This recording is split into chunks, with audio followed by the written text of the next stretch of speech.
Hello, I'm Jeannie and welcome to my channel, On The Hook Crochet, where we talk about wearable crochet style.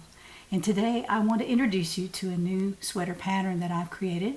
It's out on my Etsy shop and it's called Millie's Lace.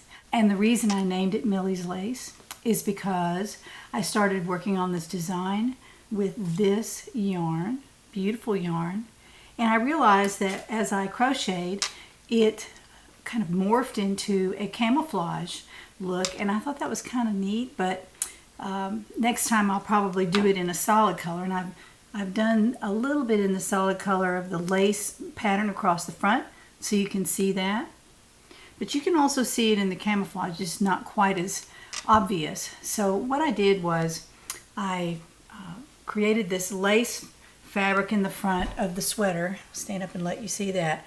It's all the way across, but it's in a pattern so that it'll be an interesting look. If you make the sweater from a solid color yarn, you'll be able to see the lace better, but I feel like I can see it pretty well here. I have a black tank top on under this, and this was made with a fingering weight yarn. It's wool and cashmere. Very, very nice yarn. I like it, but you certainly don't have to make it from that. You can actually make it from any size yarn that you'd like.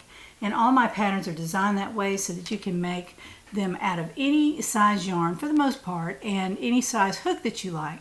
So what you're doing is creating the fabric for the front, the fabric for the back, and then you're putting them together. And there are all kinds of different ways to do that. And you'll see that if you look at my patterns out on the Etsy shop. But this particular pattern has the sleeves built right into the front and back fabric. I know that's a popular design, so I designed it that way. I also mimicked the lace on the front on the sleeves, and I did not put a definitive line here. I just kind of morphed into the lace, so it gives it a lot softer look at the bottom of the sleeve.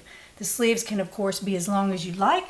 I made mine below the elbow as I promised in my videos, and I really like it. It's warm, but it's not hot because I've left this part of my arm open.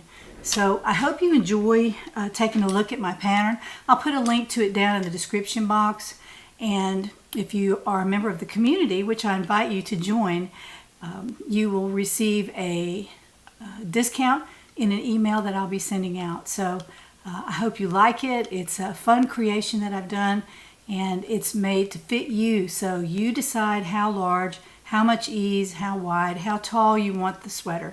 And just follow my directions and you'll have one that looks just like this. So join me next time when we find out what's on the hook.